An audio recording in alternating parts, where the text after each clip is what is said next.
Hi മക്കളെ, എനിക്ക് ഇന്ന് കറിക്ക് കിട്ടിയിരിക്കുന്നത് എന്താണെന്നറിയാമോ?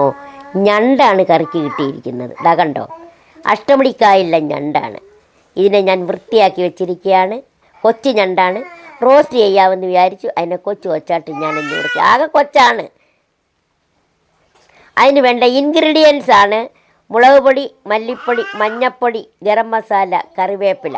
എല്ലാവരെയും കൂടെ ഞാനൊരു പ്ലേറ്റിൽ അങ്ങ് എടുത്ത് ഒരുമിച്ച് അങ്ങ് കൊടുക്കാമല്ലോ എന്ന് വിചാരിച്ച്, പെട്ടെന്ന് അങ്ങ് ഇടാമല്ലോ എന്ന് വിചാരിച്ചൊരു പ്ലേറ്റിലെടുത്തു. അതിന് വേണ്ട പച്ചമുളകാണിത്. അതിന് വേണ്ട പച്ചമുളക് ഞാൻ അരിഞ്ഞെടുത്തു. ഒരു വലിയ തക്കാളി അതിന് വേണ്ടി ഞാൻ കട്ട് ചെയ്ത് വെച്ചു. വെളുത്തുള്ളി ഇഞ്ചി ഞാൻ ഇടിച്ച് അതായത് ചതച്ച് വെച്ചതാണ്. ഒരു 6-7 കൊച്ചുള്ളി അരിഞ്ഞു വെച്ചിട്ടുണ്ട്. വലിയൊരു സവോള അതിനായിട്ട് ഞാൻ കൊച്ചായിട്ട് ഇതാ അരിഞ്ഞതാണ്.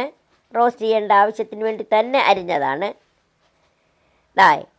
ആവശ്യത്തിനുള്ള എണ്ണയെടുക്കാം, ആവശ്യത്തിനുള്ള ഉപ്പെടുക്കാം. അപ്പോഴിനി അമ്മ ചട്ടി അടപ്പത്ത് വയ്ക്കുന്നു. ലൈറ്റർ കൊടുത്തു, തീ കത്തിച്ചു, എണ്ണ ഒഴിക്കുന്നു. അതെ, എണ്ണ ആവശ്യത്തിന് ഞാൻ എന്താ ഒഴിച്ചു കഴിഞ്ഞു. എണ്ണ ഒന്ന് ചൂടാകട്ടെ, നന്നായി ചൂടാകട്ടെ. അതെ, വെള്ളമൊക്കെ ഒന്ന് വറ്റട്ടെ. കറിച്ചട്ടിയിലാവുമ്പോഴേ ചൂട് പിടിക്കും, ഉള്ള വെള്ളമൊക്കെ വറ്റിപ്പോകും. അത് നല്ലതാണ്. ഇരുമ്പട്ടിയെക്കാട്ടി നല്ലത് കറിച്ചട്ടിയാണ്. അതാണ് ഞാനിപ്പോൾ കറിച്ചട്ടി ചൂസ് ചെയ്യുന്നത്. കറിച്ചട്ടിയും തവി. ഇഞ്ചി വെളുത്തുള്ളി ഇടിച്ചതിട്ടു. അതൊന്ന് വഴറ്റാം. അതൊന്ന് വഴന്ന് കഴിയുമ്പോഴാണ് നമ്മൾ എന്താണ് അടുത്തത് കൊടുക്കാൻ പോകുന്നത്? കൊച്ചുള്ളി അരിഞ്ഞത്. അതൊന്ന് വഴന്നട്ടെ. കൊച്ചുള്ളി ഒന്ന് ചൂടായി. അത് കഴിഞ്ഞ് സവോള നമുക്കെടുക്കാം. കൊച്ചുള്ളി കഴിഞ്ഞ് നമുക്ക് ആരെ കൊടുക്കാം? സവോളയെ കൊടുക്കാം. സവോളയും കൂടെ ഒന്ന് ചേർത്ത് ഒന്ന് വഴറ്റിയാട്ടെ. സവോളയും കൂടെ ചേർത്ത് ഒന്നിളക്ക്. പച്ചമുളകും കൂടെ കൊടുക്കാം. പച്ചമുളകും കൊടുക്കാം.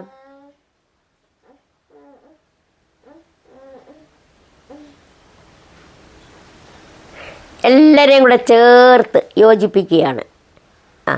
കൊച്ചു തീയിലാണ്, ഒത്തിരി തീയില്ല, കൊച്ചു തീ മതി.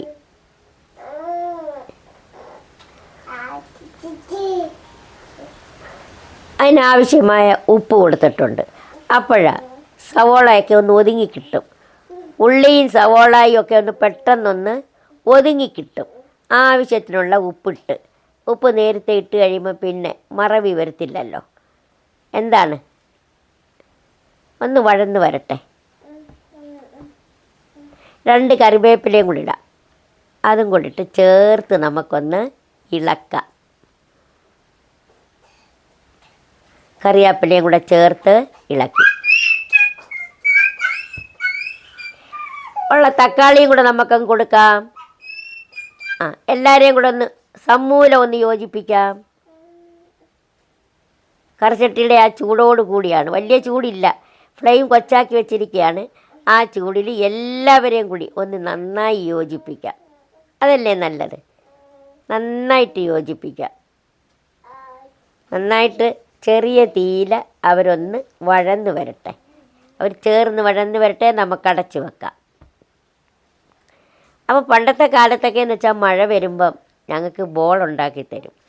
ഈ ബോൾ ഉണ്ടാക്കി തരുമ്പോൾ ഉണ്ടല്ലോ, ഞങ്ങളുടെ അമ്മമാരൊക്കെ ആണെങ്കിൽ ഞണ്ട് റോസ്റ്റ് ഉണ്ടാക്കി തരും. അപ്പോൾ ഞങ്ങൾക്കത് ഇഷ്ടമാണ്. ബോളും ഞണ്ട് റോസ്റ്റും ഒക്കെ ഞങ്ങൾക്ക് ഇഷ്ടമാണ്. അപ്പോൾ മഴയുടെ ഭീകരതയൊന്നും നമ്മളറിയത്തില്ല. വല്ലതൊക്കെ തിന്നും കുടിച്ചും നമ്മളിങ്ങനെ ഇരിക്കും. ഞണ്ട് കിട്ടുമ്പോഴാണ്. മഴക്കാലത്ത് റോസ്റ്റ് ചെയ്യും. ഈ ഉണക്ക് കാലത്താണ് തേങ്ങായും മാങ്ങായും ഒക്കെ ഇട്ട് നല്ലതുപോലെ കറി വെച്ച് തരും. നമുക്കൊന്ന് തുറന്ന് നോക്കാം. നന്നായി ഇരിക്കുന്നുണ്ട് അല്ലേ? നന്നായി വഴന്ന് വരുന്നുണ്ട്. നന്നായി വഴന്ന് വരട്ടെ. വഴറ്റട്ടെ. ചേർത്ത് വഴന്ന് വരട്ടെ. ഇതേപോലെ അങ്ങോട്ട് ചേർന്ന് വഴന്ന് വരണം. അപ്പോൾ വേനൽക്കാലത്താണെങ്കിൽ എന്തു ചെയ്യും? തേങ്ങായും മാങ്ങയുള്ള കാലത്ത്, അപ്പോൾ നല്ല മാർച്ച് ഏപ്രിൽ മെയ് മാസമൊക്കെ എന്ന് പറഞ്ഞാൽ വേനലാണല്ലോ. ആ സമയത്ത് നല്ല മാങ്ങായും തേങ്ങായും ഒക്കെ വെച്ചാണ് ഞണ്ട് കറി വെക്കുന്നത്. മഴ വരുമ്പോൾ അങ്ങ് റോസ്റ്റാക്കും. കാര്യം ഇച്ചിരി കുരുമുളക് പൊടി എല്ലാം ഒക്കെ ഇട്ട്. ഞാനിപ്പോൾ കുരുമുളക് പൊടി ഇവിടെ എടുക്കാത്ത, ഇവിടെ എല്ലാവർക്കും അലർജി ഉള്ളത് കൊണ്ടാണ് നമ്മൾ എടുക്കാത്തത്. ഒരുവിധം വഴന്നുകൊണ്ടേ ഇരിക്കുകയാണ്. നോക്കിയാട്ടെ, ഇങ്ങനെ വഴന്ന് വരട്ടെ, നന്നായി വഴന്ന് വരട്ടെ. എല്ലാവർക്കും വീട്ടുകളിൽ മേടിക്കണം. കൊച്ചുങ്ങൾക്ക് ഒരു പ്രാവശ്യമെങ്കിലും വെച്ച് കൊടുക്കണം. ഞണ്ട് റോസ്റ്റും ഞണ്ട് തേങ്ങായും മാങ്ങായും വെച്ച് കറി വെച്ച്, കപ്പ മേടിച്ച് വേവിച്ച് കറി വെച്ച് കൊടുക്കണം കൊച്ചുങ്ങൾക്ക്. കൊച്ചുങ്ങൾ വീട്ടിൽ നിൽക്കുന്ന സമയത്തൊക്കെ ഇത് ചെയ്യാൻ പറ്റത്തുള്ളൂ. പള്ളിക്കൂടത്തിൽ പോയിട്ടൊക്കെ വരുമ്പോൾ ഒന്നും ഇത് കൊടുക്കാൻ പറ്റത്തില്ല. ഈ വെക്കേഷൻ സമയത്തോ ശനിയും ഞായറോ ഈ സമയങ്ങളിലൊക്കെ ഞണ്ടൊക്കെ മേടിച്ച് റോസ്റ്റ് ചെയ്ത് പിള്ളേർക്ക് കൊടുത്താൽ പിള്ളേർ അതിൻ്റെ കാലും കൈയൊക്കെ ആയിട്ടൊക്കെ കടിച്ച് ഊറിയൊക്കെ ഇരിക്കും. ശരിയല്ലേ ഞാൻ പറയുന്നത്? അങ്ങനെയൊക്കെ ചെയ്യണം മക്കളെ, ഞണ്ടൊക്കെ കിട്ടുമ്പോഴാണ്. അങ്ങനെയൊക്കെ ചെയ്യുമ്പോൾ കുട്ടികൾക്ക് ഞണ്ടിനെക്കുറിച്ചൊരു സന്തോഷം, ഞണ്ട് എന്തുവാണെന്ന് അവർക്ക് മനസ്സിലാകും. ഞണ്ട് കഴിച്ച് കഴിയുമ്പോൾ ഉണ്ടാകുന്ന സന്തോഷമൊക്കെ അവർക്കും കിട്ടും. വലിയവർ ഞണ്ടെന്ന് വെച്ചാൽ മരിക്കും. ഇനി നമുക്ക് ഇത് ഏകദേശം വഴന്ന് വരികയാണ്. ഇപ്പോൾ ഈ വഴന്ന് വരുന്നതിന് നമുക്ക് നോക്ക്, ഇച്ചിരി ഒന്ന് വെള്ളം വറ്റാനുണ്ട്. നന്നായിട്ടൊന്ന് വറ്റട്ടെ. അതാ തക്കാളിയുടെയും സവോളയുടെയും ഒക്കെ വെള്ളമാണ്. ആ വെള്ളം ഒന്ന് വറ്റട്ടെ. കണ്ടോ? ഇതിലേക്ക് നമുക്കിപ്പം ഇനി നമുക്ക് ഇവരുടെ മസാലക്കൂട്ടിനെ കൊടുക്കാമെന്നാണ് വിചാരിക്കുന്നത്. അതെ, എന്താ മസാലക്കൂട്ടെടുത്തിട്ടുണ്ട്. മസാലക്കൂട്ടിനെ നമ്മൾ ഒന്നായിട്ട് മസാലക്കൂട്ടിനെ കൊടുക്കുന്നു. മസാലക്കൂട്ടിനെ ഒന്നായിട്ട് കൊടുക്കുവാണ്. എല്ലാത്തിനെയും ഞാൻ കൊടുക്കുവാണ്. മസാലക്കൂട്ടിന് ചേർത്ത് കൊടുക്കുന്നു. യോജിപ്പിക്കുക, മസാലക്കൂട്ടിനെ യോജിപ്പിക്കുക. നോക്കിയാട്ടെ, മസാലക്കൂട്ടിന് എല്ലാം ചേർത്ത് നമ്മൾ യോജിപ്പിക്കുകയാണ്. നോക്ക്, മസാലക്കൂട്ടിനെ ചേർത്ത് യോജിപ്പിക്കുകയാണ്. നോക്ക്, മസാലക്കൂട്ടിനെ ചേർത്ത് യോജിപ്പിക്കുക. നന്നായിട്ട് യോജിപ്പീരേ. അമ്മച്ചി യോജിപ്പിക്കുന്നുണ്ടോ? ഇതേപോലെ നിങ്ങൾ നന്നായിട്ട് യോജിപ്പിക്കണം. ആ കൊച്ചു തീയിൽ നിന്ന് നമ്മൾ യോജിപ്പിച്ചെടുക്കണം. എന്നാലേ ആ അരപ്പിൻ്റെ പച്ചമണം മാറത്തോളൂ. പച്ചമണം മാറണമെന്നുണ്ടെങ്കിൽ നമ്മൾ ആ എണ്ണയിൽ നല്ലതുപോലെ വശക്കിയെടുക്കണം. ചിലർ പറയും വശക്കിയെടുക്കുക എന്ന് പറയും, വഴറ്റിയെടുക്കുക, വശക്കിയെടുക്കുക എന്ന് പറയും. അപ്പോൾ ഇത് നമ്മൾ വശക്കിയെടുക്കുകയാണ്.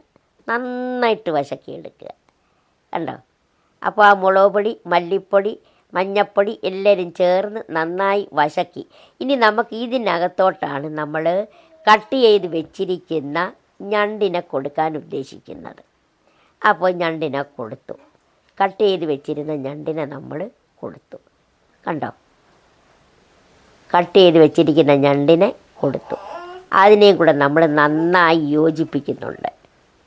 കണ്ടല്ലോ? ഞണ്ടിൻ്റെ നെയ്യാണ് ആ മഞ്ഞ പോലൊക്കെ ഇരിക്കുന്നത്. ചിലർ ആ നെയ്യ് എടുക്കത്തില്ല. കൊല്ലക്കാർക്ക് ഞണ്ടിൻ്റെ നെയ്യ് എടുക്കാൻ അറിയാം. അതുകൊണ്ട് കൊല്ലക്കാർ ഞണ്ടിൻ്റെ പ്രധാനപ്പെട്ട കാര്യങ്ങളെല്ലാം എടുക്കും. ചിലർ ഞണ്ടിൻ്റെ നെയ്യ് എടുക്കത്തില്ല, ഞണ്ടിൻ്റെ മാംസം മാത്രമേ എടുക്കൂ. ഞങ്ങൾക്ക് ആ ഞണ്ടിൻ്റെ തോടയിലിരിക്കുന്ന നെയ്യ് എടുക്കാൻ അറിയാം.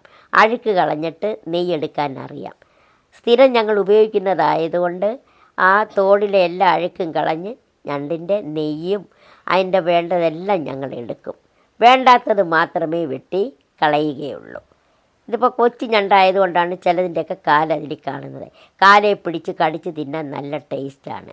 ഇനി നമുക്ക് ആവശ്യത്തിനുള്ള വെള്ളം കൊടുക്കാം. ഞണ്ട് വേവണമല്ലോ. അപ്പോൾ ഈ വെള്ളം പോരാ. 1 കപ്പ് വെള്ളമാണ് കൊടുത്തത്. പക്ഷേ അത് കൊച്ചൊരു ചായക്കപ്പിന് 1 കപ്പ് വെള്ളമാണ് കൊടുത്തത്, കൊച്ചു കപ്പിന്. അപ്പോൾ ഒരു 1/4 കപ്പ് വെള്ളവും കൂടെ കൊടുക്കാമെന്ന് വിചാരിക്കുന്നു. കാര്യം ഇത് വറ്റിത്തീരുമ്പോൾ മസാലക്കൂട്ടിന്, അതായത് റോസ്റ്റ് ചെയ്ത കറിക്ക് ഒരു ഇച്ചിരി വെള്ളത്തിൻ്റെ അംശം വേണമല്ലോ. അത് നമുക്ക് ഇനി കൊടുക്കുന്ന വെള്ളമാകട്ടെ. അപ്പോൾ ശകലം വെള്ളവും കൂടെ ചേർത്ത് നമുക്ക് ഒന്നിളക്കാം. എന്തോ പറയുന്നു? നന്നായി ഒന്ന് ഇളക്കി വെക്കാം. അപ്പോൾ അതൊന്ന് തിളയ്ക്കട്ടെ. അടച്ച് വെക്കാം. നന്നായി തിളയ്ക്കുന്നുണ്ട്. അപ്പോഴാ നിങ്ങളെല്ലാവരും ഞണ്ട് ഇതേപോലാണോ വീട്ടുകളിൽ ചെയ്യുന്നത്? മഴക്കാലം വരുമ്പോഴൊക്കെ നിങ്ങളും ഇതേപോലെ കൊച്ചുങ്ങൾക്ക് ചപ്പാത്തിയോ എന്തെങ്കിലുമൊക്കെ ഉണ്ടാക്കി ഞണ്ട് മേടിച്ച് റോസ്റ്റ് ചെയ്ത് കുഞ്ഞുങ്ങൾക്ക് കൊടുക്കണം. അപ്പോൾ കൊച്ചുങ്ങൾക്ക് അതൊരു ഇഷ്ടമാണ്. നോക്ക് ഞണ്ട് കറി നോക്കേ, ഞാൻ തുറന്നു നോക്കേ, ഞണ്ട് കറി നോക്കേ. ഞണ്ട് കറിയല്ല, ഇത് റോസ്റ്റാണ്. കണ്ട, നമ്മൾ ഉദ്ദേശിച്ച പരുവത്തിൽ തന്നെ വന്നിട്ടുണ്ട്. ഞാൻ പറഞ്ഞല്ലോ അവസാനം ഒഴിച്ച ഒരു ഇച്ചിരി വെള്ളത്തിൻ്റെ ഒരിതാണ്. കണ്ടല്ലോ, നല്ല രീതിയിലായിട്ടുണ്ട്. നല്ല റോസ്റ്റ് രീതിയിൽ ആയിട്ടുണ്ട്. കാര്യം കുറച്ച് ഞണ്ടേ ഉള്ളൂ എങ്കിലും ഉള്ള കറിക്ക് നല്ല വാസനയും ഉണ്ട്. കാണുമ്പോഴേ അറിയാം അത് ടേസ്റ്റുള്ളതാണെന്ന്. ഉള്ള ഞണ്ടിൻ്റെ ആണെങ്കിൽ നമുക്ക് കളയാതെ തന്നെ ചവച്ച് തിന്നാവുന്നതാണ്. ഇത് കാൽസ്യം ഉണ്ടാകും, നമുക്ക് നല്ലതാണ്, ശരീരത്തിന് നല്ലതാണ്. യൂറിക് ആസിഡ് ഉള്ളവർക്കേ ഉള്ളത് മോശം, ഒന്നടച്ച് വെക്കാം. യൂറിക് ആസിഡ് ഉള്ളവർക്ക് അത് മോശമാണ്, ഒന്ന് തുറന്ന് നോക്കാം. കണ്ടല്ലോ, ഞണ്ട് കറി റെഡിയായി, ഞണ്ട് റോസ്റ്റ് റെഡി ആയിട്ടുണ്ട്. ഇനി നമ്മളിത് വാങ്ങി വെക്കാനാണ് ഉദ്ദേശിക്കുന്നത്. വാങ്ങി വെച്ചിട്ട് നമുക്ക് പൊറോട്ടയോ ചപ്പാത്തിയോ എന്തെങ്കിലും കൂടെ നമുക്ക് നോക്കാം. അപ്പോൾ ഇത് വാങ്ങി വെക്കാൻ സമയമായി. അമ്മച്ചി വാങ്ങി വെച്ചു. പൊറോട്ട എടുത്തു, പൊറോട്ടയിലേക്ക് ഞാൻ കൊടുക്കുകയാണ്. പൊറോട്ടയും ഞണ്ട് റോസ്റ്റും അമ്മച്ചി ഇത് ടേസ്റ്റ് ചെയ്യാൻ പോവുകയാണ്. എല്ലാവരും ശ്രദ്ധിക്കുക. കണ്ടോ, എല്ലാവർക്കും ഇഷ്ടപ്പെട്ടോ? എല്ലാവർക്കും ഇഷ്ടപ്പെട്ടു എന്ന് വിശ്വസിക്കുന്നു. അമ്മച്ചി തന്നെ അതിൽ നിന്ന് ഇച്ചിരി എടുക്കുന്നു. പിച്ചി കഴിക്കാനായിട്ട് അമ്മച്ചി പോവുകയാണ്. നിങ്ങളെല്ലാവരും ഇതേപോലെ തന്നെ നോക്കിക്കോണം. എന്ത് രസമുണ്ട്, കാണാൻ തന്നെ രസം, ടേസ്റ്റ് അടിപൊളി. ഹായ് മക്കളെ, നല്ല അടിപൊളി ടേസ്റ്റാണ് കേട്ടോ, ഞാൻ പറഞ്ഞല്ലോ. ഇനി ഇതേപോലെ നിങ്ങളും ചെയ്ത് കഴിക്കണം. പിന്നെ എൻ്റെ ഇത് ലൈവിൽ ഞാനിപ്പോൾ വരും. എല്ലാവരും എനിക്ക് ലൈക്ക് ചെയ്യണം, സബ്സ്ക്രൈബ് ചെയ്യണം. എന്താണ് നിങ്ങളൊക്കെ വരാത്തത്? അയ്യോ ചൂട് കണ്ടോ. ഹലോ, ഞാൻ എൻ്റെ ഒരു ഞണ്ടും കൂടെ എടുത്ത് തിന്നാമെന്ന് വിചാരിച്ച്. കണ്ടോ, ഒരു ഞണ്ടും കൂടെ അങ്ങ് എടുത്ത് തിന്നുക. എങ്ങനുണ്ട്? അപ്പോൾ എല്ലാവരും ലൈക്ക് ചെയ്യണം, സബ്സ്ക്രൈബ് ചെയ്യണം, കമൻറ്റ് ചെയ്യണം, ഷെയർ ചെയ്യണം കേട്ടോ മക്കളെ. എൻ്റെ ലൈവിൽ വരണേ, എല്ലാവരെയും കാണുവോളും. ബായ് മക്കളെ. ഉമ്മ, ചക്കര ഉമ്മ.